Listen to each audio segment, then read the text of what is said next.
Hello বন্ধুরা, আর একটি নতুন ভিডিওতে তোমাদের সবাইকে স্বাগতম। আর প্রচণ্ড পরিমাণে তো গরম বেড়েছে, আর এই দুদিন যেন অত্যাধিক গরম। আমরা ঘুরে ঘুরে এসে আর এখন এত গরম লাগছে কি বলবো। আর সবার শরীরও খুবই খারাপ। সবার বলতে গেলে আমার আর যে কজন গেছিলাম তাদের সবারই প্রায় শরীরটা অসুস্থ। আমার যেমন ঠান্ডা লেগেছে, এই টনসিল যন্ত্রণা হচ্ছে, কানের এই ভিতরের যন্ত্রণা হচ্ছে। আমার বরের তো অলরেডি জ্বর তো চলেই এসেছে। আর আমরা আবার নতুন জায়গায় যাওয়ার প্ল্যান করা হচ্ছে। তবে তোমাদেরকে একটা কথা বলি, তোমরা যদি আমার এই ঘুরতে যাওয়ার ভিডিও দেখতে চাও, অবশ্যই আমার ফেসবুক পেজ যেটা রয়েছে ছবি ব্লগ, ওখানে ফলো করো। ওখানে পুরো ডিটেলস দেওয়া রয়েছে। তো এত গরম, আর এত মানে কি বলবো, গা জ্বালানো গরম, ফ্যান ছাড়া থাকা যাচ্ছে না। আর আমাদের এখানে বলো না, প্রায় প্রত্যেক দিন বলতে গেলে 11:30 12টা বাজে তখন থেকে লাইট অফ হয়ে যাচ্ছে, কারেন্ট চলে যাচ্ছে। কেন জানি না, এতক্ষণ ধরে কারেন্ট অফ হচ্ছে যে বিরক্ত লাগছে। রাতে তো ঘুমই হচ্ছে না, তার উপর এই ঠান্ডা লেগেছে। তো বুঝতে পারছো কারেন্ট না থাকলে কি অবস্থা হয়। তো সেজন্য শরীর সবারই বলতে গেলে একটু আধটু সবারই ঘুম নেওয়ার জন্য খারাপ। আর আজকে রান্নাবান্নাও হচ্ছে। তো রান্নাবান্না বলতে গেলে আজকে মা সকালবেলা ডাল আর ভাত করেছিল, বাবা নিয়ে যাবে বলে। তো আর এখন মাছ এনেছে বর গিয়ে, আমার বর গেল মাছ, পোনা মাছ এনেছে। ভাবছি একদম পাতলা করে জিরে বাটা দিয়ে কাঁচকলা, পেঁপে বা ঝিঙে দিয়ে একটু ঝোল করব। আর মা একটু পুঁই শাক বাবা এনেছিল, আর কুমড়ো এনেছিল, ওই চিংড়ি দিয়ে একটা চচ্চড়ি করব। মাকে বলেছি বেশি করে ভাত করো, যাতে উপরবেলা যাতে জল ঢালা ভাত বা পুষ্টি ভাত খেতে পারি। কিন্তু পুষ্টি ভাত খাবো কি, তার উপরে এই ঠান্ডা লেগে আছে, তো আর ঠান্ডা লেগে যাবে। তো চলো, মা রান্নাবান্না করছে, চলো যাই। এখানে ঝোল বসিয়ে দিয়েছি আমি, আর মাছ ভাজা পুরো কমপ্লিট হয়ে গেছে। আবারও যে পুঁটি মাছ এনেছে, মনে হচ্ছে না দূর করে ফেলে দিই। যদিও পুঁটি মাছ খুবই ভালো খাওয়ার পক্ষে, বিশেষ করে গরমের সময়। তো মা কেটে বেছে দিয়েছে, আর জিরে বাটা দিয়ে আজকে এই ঝোল করব। জিরে মা বেটে দিয়ে কলে গেছে। আর এখানে মাছগুলো ভাজা ভেজে নিয়েছি। আর এখানে হচ্ছে পটল ভাজবো, আর ওখানে চচ্চড়ি। আমার শাশুড়ি আবার না চচ্চড়ি ছাড়া খেতে পারে না, এক তরকারি ভাত ছাড়া খেতে পারে না। কি কষ্ট হচ্ছে, অন্য ধারে বসাই যাচ্ছে না, আর তার উপরে কারেন্ট চলে যাচ্ছে। চলো বাইরে গিয়ে বসি, কিছু খায়ও নি। এখানে দেখো, আমার বর স্মুদি করতে বলেছিল, স্মুদি করেছে এরকম।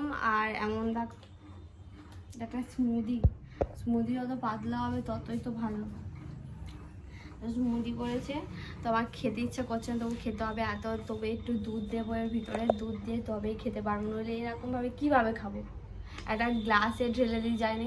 আমি শুধু বলেছিলাম একটুখানি করে দাও তো, রান্নাটা করে নিই তাড়াতাড়ি, কারণ যত বেলা হয় না তত রোদ বাড়ে। তো ওই জন্য বলেছিলাম করে দিতে। তো এরকম ছিঁড়ির মতো করা, তো জানি না কি, এতটা আমি তো খাবোই না, কতটা আছে।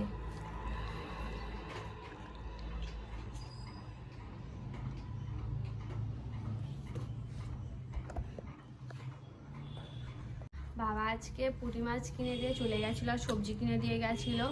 আর মা বললো যে একজন কে আসবে, আমি জানি না, চিনি না, তো বললো এখানে এসে খাওয়া দাওয়া করবে দুপুরবেলা। তো সেজন্য আমার বরকে পোনা মাছ আনলো বড় দেখে, দুটো এনেছে একেবারে ওবেলা হওয়ার জন্য। তো রান্নাবান্না ওই তো করছি, যাই হোক করে নিতে হবে। যাই পারে ওকে, যা কাঁচা থাকুক ভালো থাকুক। গরমের সময় উনুন ধারে যেতেই ভয় করছে, এত গরম লাগছে। তার উপর কারেন্ট মাঝে মাঝে চলে যাচ্ছে, যেন মনে হচ্ছে যেন কারেন্ট যারা অফ করছে তাদেরকে মেরে আসে, এরকম মনে হচ্ছে যেন।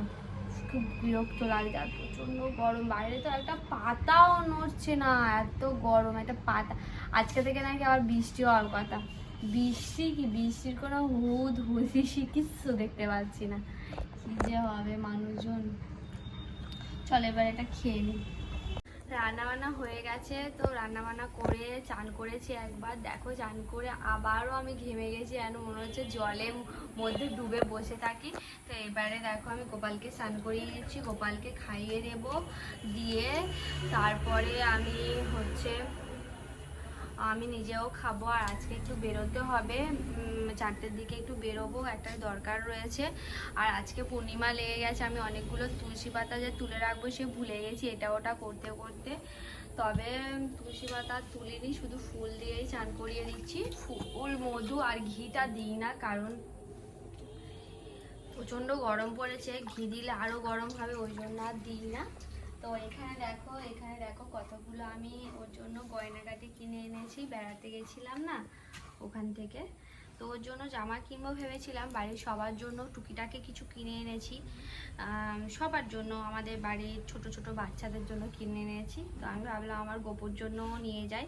গপু বাড়িতেই ছিল, ওর জেমা আছে, দাদা আছে, ঠাম্মি আছে, ছোট রানী আছে, ভাবলাম রেখেই যাই, বেকার আমাদের সঙ্গে করে নিয়ে গেলে কি বলতো একটা ঝামেলা, আর ওকে আবার ওখানে গিয়েও আলাদা করে সব কিছু নিয়ে যেতে হতো, বাচ্চাদের মতো যেমন নিয়ে যেতে হয় আর কি।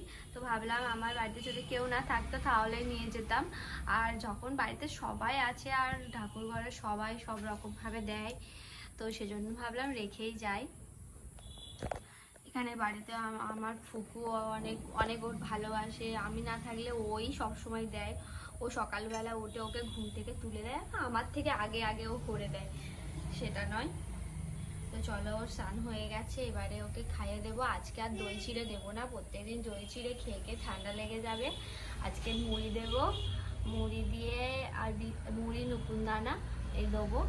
আর আজকে তো আমাদের এখানে একটা অনুষ্ঠান আছে, আমি যেই ত্রিপুরা মন্দিরে যাই, তোমরা আমার ভিডিওতে দেখেছো, ওখানে বড় একটা মেলা হবে। মানে ওখানে তোমাদেরকে বলি, পাটা হুড় হয়, মানে প্রচুর ওখানে পাটা বলি হয়, মার আজকে পুজো হয়, মানে মানে কি জানি না, আমি অতটা ডিটেলসে জানি না, তবে পাটা হুড় হয় ওখানে, প্রচুর প্রচুর প্রচুর 40-50টার মতো পাঁঠা পড়ে। তো সেই পাঁঠাগুলো নিয়ে দুটো টিম এরকম বলি হয়ে ছুঁড়ে দেয়, মানে যে দুটো টিম হয়, মানে ফুটবল খেলার মতো, যে ওটা ছিনিয়ে নিতে পারবে তার টিমে হয়ে যাবে। তো এবার সবাই মিলে খেতে বসেছি, খাওয়া দাওয়া করে নিই। এখানে মাছের ঝোল, চচ্চড়ি, ডাল, এখানে সব আছে, সবাই খেতে বসে গেছি। আর এটা তোলা হয়েছে, দুজন আসবে ওই জন্য তুলে রেখেছি। চলো খেয়ে নি, আর আমার ভাত বেশি হবে, আমার একটা পাপড় দাও। তুই বাবার নেবে একটা, আমার একটাই আছে। তো ডাল দিয়ে ভালো করে সবাই মিলে খেয়ে নিই। তো চলো খেয়ে নিই, সবাই ফোন করছে, কথা বলি।